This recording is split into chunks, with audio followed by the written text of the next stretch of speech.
biggest problems, which are the occupation. Occupation of where?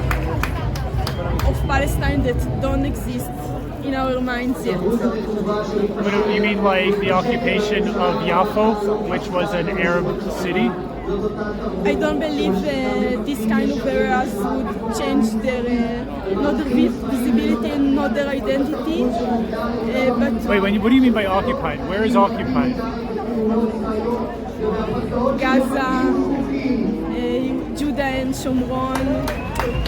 Why is now Judea and that- Samaria occupied but not Tel Aviv? Isn't Tel Aviv also? I think there is no difference, but we need to first fix where people live. Well, there's a lot of Arabs that live in Yaffo who say that they're occupied. Do you care about them? We need to talk to them too and see what they feel and figure out if we can live on the same land with them with some kind of cooperation and figure out where are we going. So would you say the same thing about Judea and Samaria? That in Hebron we should sit with them and try to figure out if we can live on the same land? I think it's different. I think that Why? when you are a majority and you have a land that is occupied by military forces, it's not the same. Just the military. So maybe the Jewish people should move in and be the majority. More Israelis should move there so we become the majority. I think it will create more and more fire and blood. But why were there riots in Yaffo?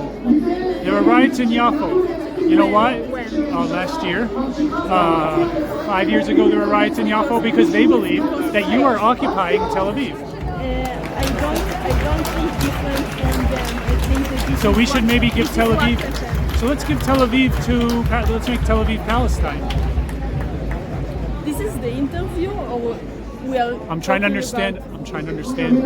You want a different government that ends occupation, but you only want to end occupation where you don't live. I think we should go step by step. So we'll start with Yaffo and we'll work our way to Hebron. I said the other way around. But why the other way around? I think there is some areas that the solution is more urgent. You need to see where the fire goes. Well, maybe if we make it part of Israel, there will be less fire. I don't see. Well, that's what happened with Yaffo. Yaffo wasn't part of Israel. Then we conquered it. It was an Arab village, and now there's less fire there. We didn't do that in Hebron completely. That's true.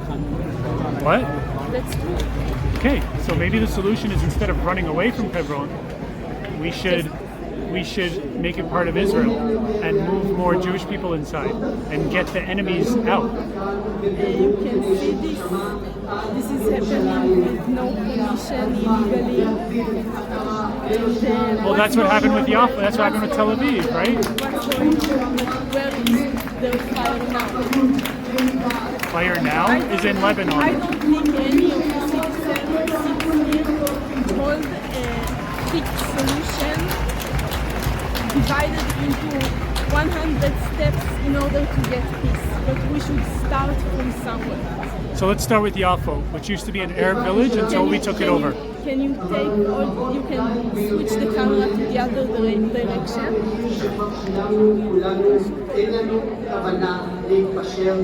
Okay, done. Can you ask them to leave their home? Well, isn't that what you want to do to the Jewish people in Judea and in Hebron? Isn't that exactly what you want to do to the Jewish Israelis who live in Hebron? We need to speak them.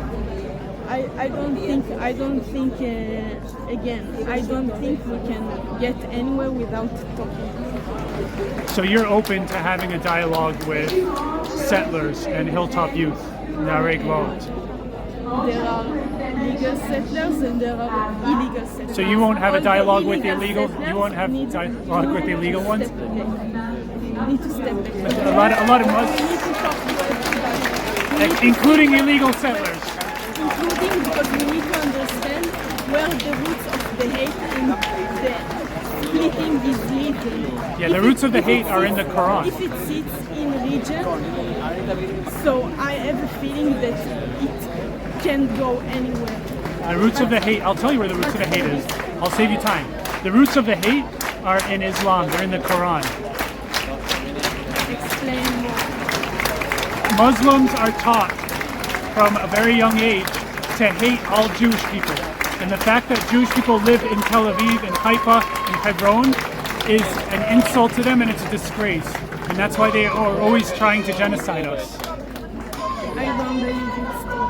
In order to figure if it's true, I need to meet them too. And I see where the majority stays in its agendas and where it can move from right to left. I need to see it in my own eyes, and this is something we are not taught at school. We don't meet who is far away from us.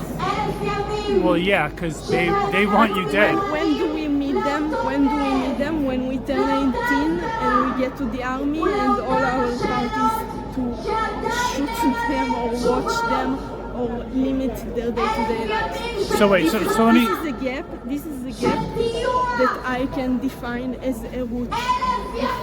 So let me get this. Distance, blindness, unknownness to each other, and then we can have empathy and we can So let me get this straight. They're taught from a young age by their parents to hate Jewish people. They're taught by their imams in their mosque that Jewish people stole their land, including Tel Aviv. How do we stop this? How do we stop this kind of education? We get them out of Israel. There's no stopping it. You got to either kill them or get them out of Israel. I don't know. I can't do that. It's not legitimate saying anymore. They don't want to talk to you. I know you want to talk to them. They don't want to listen. That's the problem. I need to experience this on my own flesh in order to make this statement as a fact.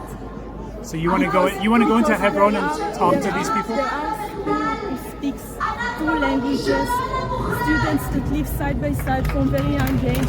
This goes with them as a positive experience all their lives. And these kind of students, what they keep in mind is an option for peace. So how do we change this from the start? Where does this school exist? As you said, where lands are occupied by Israelis, in Jaffa like and Yafo, Jerusalem. like Haifa. But how can we transfer these ideas far away from my home, from your home? Which ideas? That we can live together. Well, we can't live together because they're taught by their parents and their imams in the mosque that the Jews are the enemies and that we have to be killed. It's not everybody. Oh yeah, there's a tiny minority who, you're right, there's a tiny minority who don't, but they're irrelevant. Can you bring me numbers? Can you bring me facts? Okay, yeah, sure, I can bring you numbers. 89% of Arabs in Judea and Samaria support October 7th. Why? Because that's what they're taught in the mosque, and that's what they're taught by their parents. It's not the only reason. It comes out as an exact and direct result of what we are doing here. 70s, 80s, 90s, 100s. No, they were killing us even before Israel was a state. It's a result of violence. Wait, so you're saying before Israel became a state in 1948, they were peaceful with us? Is that what you're saying? Just yesterday I opened the Bible. Mazel tov. What'd you learn? Again. What'd you read? To read Jeremiah. Oh, I love Jeremiah. What part of Jeremiah? When he talks about the ingathering of the exiles, when all the Jewish people from all over the world will come back to Israel one day? I saw 3 simple sentences that comes one by one. A God that is saying to his people not to conquer any other nation, any other. I don't think it says that in Jeremiah. I don't think it says that in Jeremiah. Chapter 34. Let's see. We're going to look into this. We have a Bible debate now.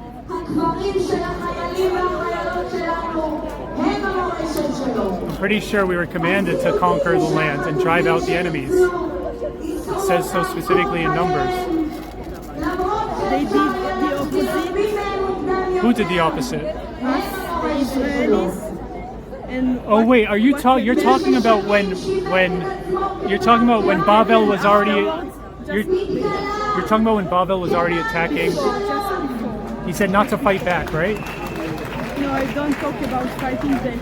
I talk about transferring other people into slaves of us. No, I didn't say slaves of us. I don't know. I don't think they should be slaves. I think they should be out of Israel. Out of Israel. We tell I see people they need to cross border in order to work here and to earn their money here and then go back to their home. yeah. Well, they can't do that anymore because that's what. Why is this happening? why are they trying to make money? Why is what happening? Why are they trying to make money? They don't have enough independence to earn their own money and eat their own bread on their land. Because their government, who is run by Hamas, has refused to invest the billions of dollars they received into infrastructure. So you mark one organization as a source of problems. Yeah, because they rule Gaza. They control it. What do we do with it? First of all, we have to kill everyone in Hamas, and then everyone who's an enemy to Israel has to leave Gaza, and then we take control of Gaza, and then we give them jobs, just like we did between 1967 and 2005. Then there will be peace. Well, there was peace after 67 until. When I was young, buses exploded right here because this kind of peace. No. What can I tell you? I will tell you. There will always be some kind of opposite power that demands independence. Yeah, but if their independence comes at our expense, if their independence means that we have to be killed, then we cannot let them be independent. Right, because we're not conquering the territory. Not only by them, but only by